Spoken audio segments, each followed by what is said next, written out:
I'm Kendall Becker, and I've worked with some of the biggest global names in the fashion industry. Even though much of my work has taken an international stance on fashion, it's kept me stuck behind a computer screen in a tiny New York City apartment for far too long. So I'm ditching the laptop, putting my trend forecasting skills to the test, and setting out to discover inspiring stories of fashion and culture from creatives around the globe to understand how they curate their world firsthand.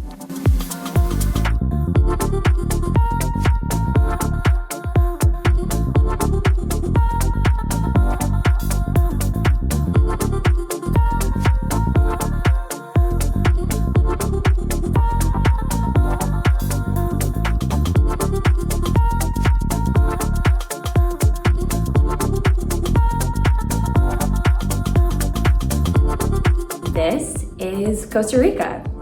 Costa Rica is a country in Central America that is really booming, especially when it comes to tourism. And all for good reason. The beaches are absolutely stunning. They are palm tree lined versus resort lined. So you have that mix of it feels local, but not overly touristy, but still has everything that you could want as a traveler.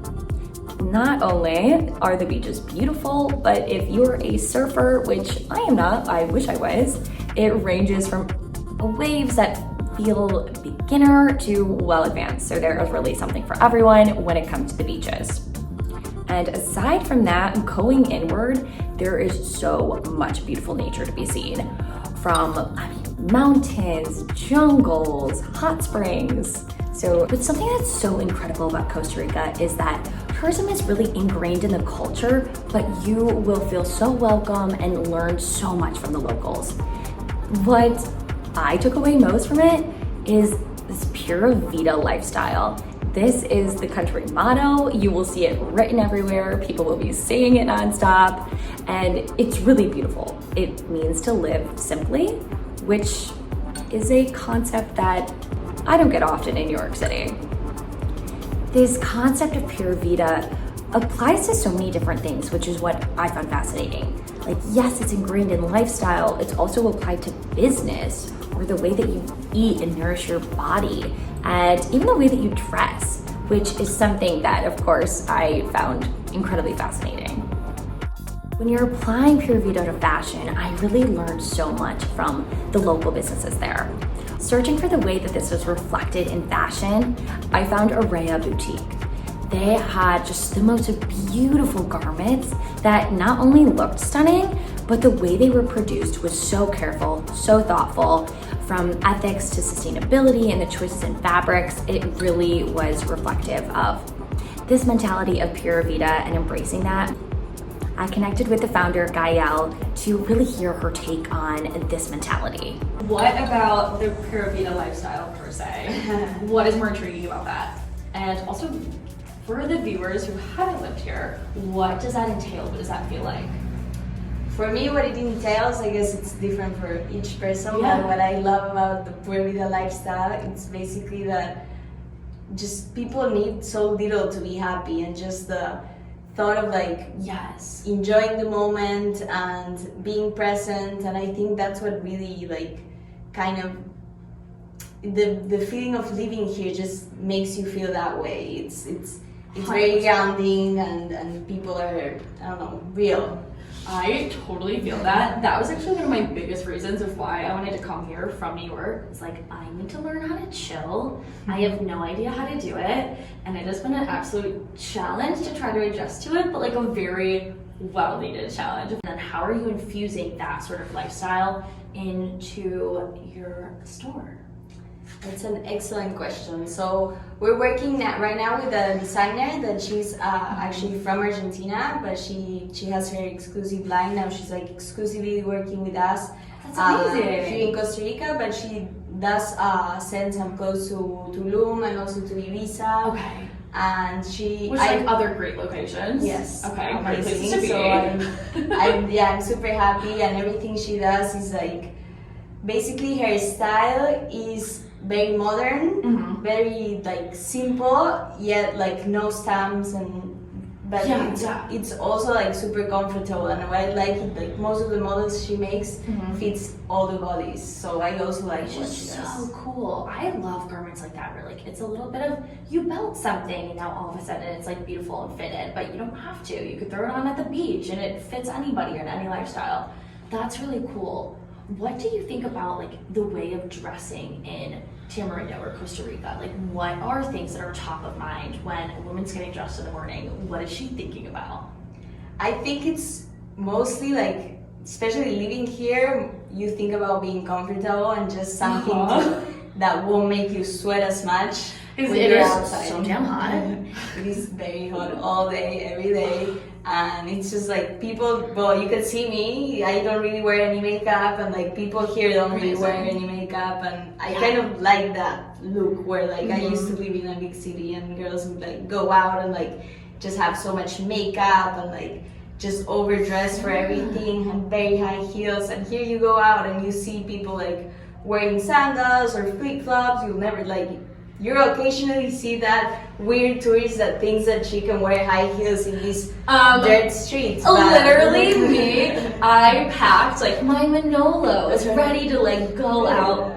No, I like put them on for 5 seconds one day and I was like, no, why am I doing this to myself? Yeah, exactly, you don't need that. No, you don't, which is amazing. Okay, also fabrications. I feel like that's such a hot topic here. Like sustainability and slow fashion.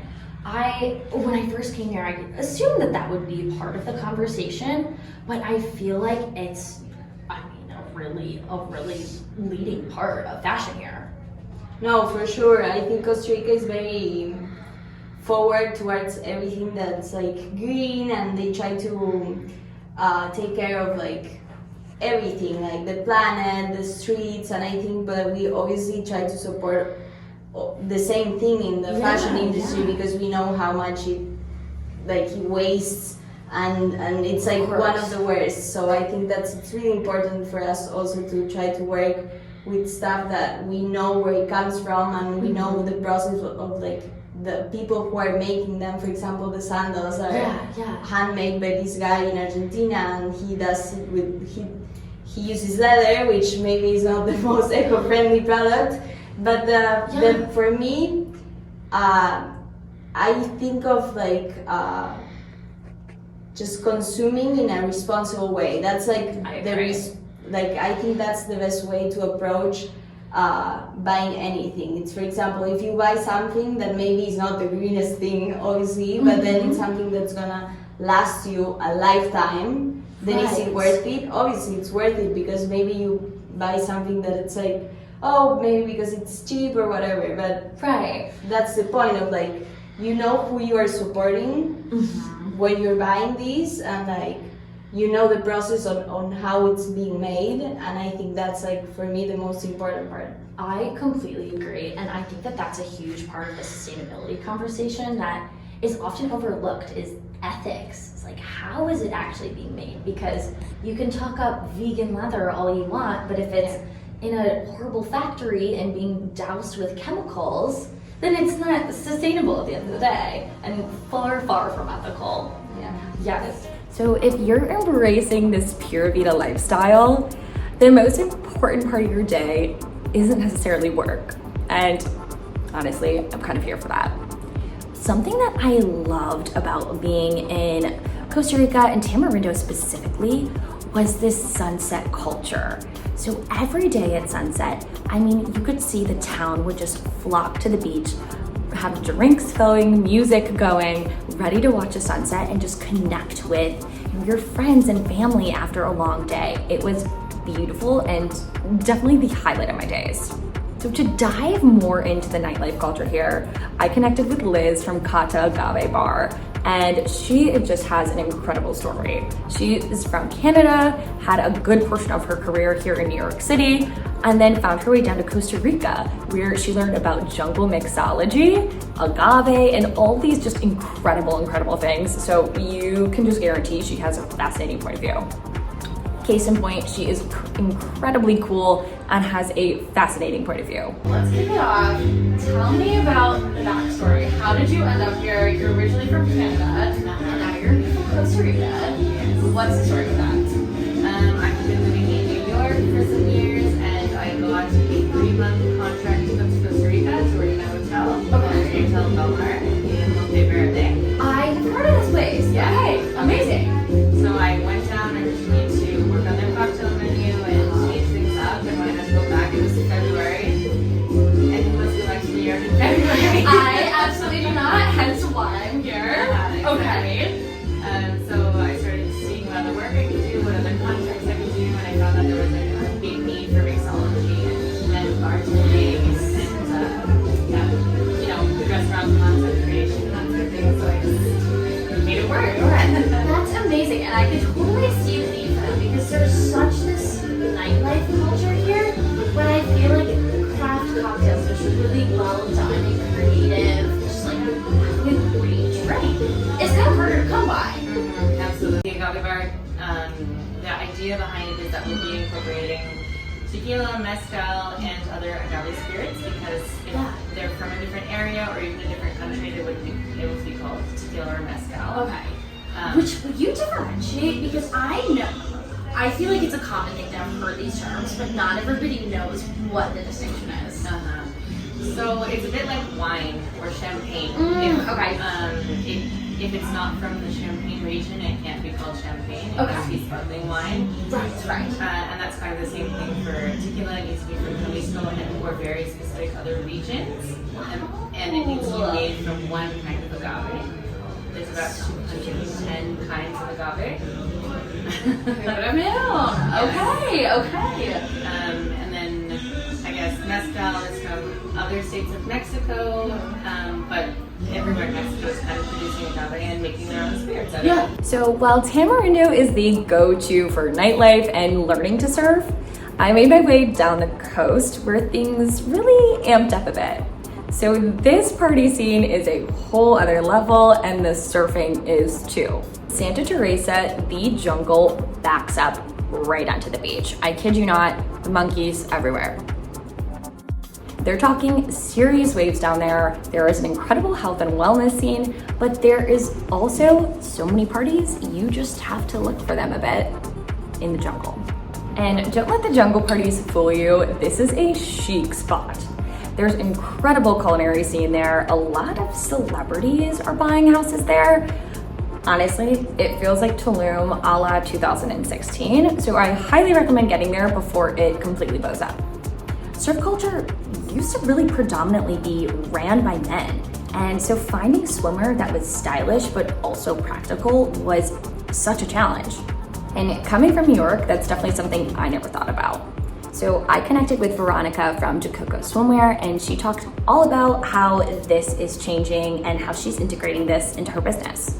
Well, I think the brand has about 12, almost 13 years. And it started because I'm a surfer and my partner, she's a surfer as well. And, we were just frustrated that we couldn't find bikinis that were flattering and we would stay on. Right. So that's how it all started, and this, this little adventure became this. Now we have this store in Santa Teresa, one store in Taco, and then our online shop, and we do wholesale as well. That's incredible. Yeah. I mean, so cool to see that expansion happen. Yes. Will you tell me a bit about the process? I'm sure it's no easy feat to have something that's both practical, but then also really stylish. So how are you guys making that happen? I'm sure it was a lot of trial and error. It was, definitely it was, but I think right now, the way that we're doing everything is very in a conscious way. Yeah. So it's not like an easy thing to do, and No. it's been a really difficult road, but basically we like to choose, and we're like very what do you call that, proud of how we make our products. Yes. So it's from the stitching to the fabric to who's making your clothes. We have our own shop, our own factory, and it's in Nicaragua. So we have our people, and so we have full control of production. It's not like we do this somewhere outside, and all the design is here in Costa Rica. I would love to hear your thoughts on surf culture. I know really nothing about it, but I find it so fascinating. Fascinating. What is it like to be a woman in this surf culture? I feel like it's kind of male dominated. I think it was mostly my generation. It was, but I feel now it's very common. Like you can go in the water now and you see, you know, young girls, 7 years old, 5 years old, 12. So cool. Well, for me, my generation, it was only, you know, my brother. It was the only one who could go. Interesting. Yeah. Okay. So it was kind of like a breakthrough. So I started surfing pretty late when I was in my 20s. Wow. 19, 20. And so, but now, you don't see that now. You see women, you know, little girls surfing at whatever age. So I love that. So and that's why we're like doing everything for not only, you know, women, but also for kids now. Yes, it's so cute. Yeah. What do you think caused that spark to be able to turn that? Now it's so common to see like a 7-year-old girl out there like ripping up the waves. I don't know. I mean, in Costa Rica, I think back then it was just because part of the culture that, you know, women were not supposed to surf. But I think that has changed with just, you know, the globalization, like people coming more here to Costa Rica from outside and making it more, you know, common, and it should be. As it totally should be. Everything's all around. We love that. Spending time in Costa Rica really taught me a lot about myself and the way that I'm showing up in the world, and just the importance of slowing down and embracing connections. So actually taking a lunch break, or, you know, getting out there instead of watching Netflix after work. Like, go make a connection, go meet new people, go get into nature. I think that that's so beautiful to see how that's reflected in everything they do, from business to wellness to, I mean, the way that they party even is connecting with nature.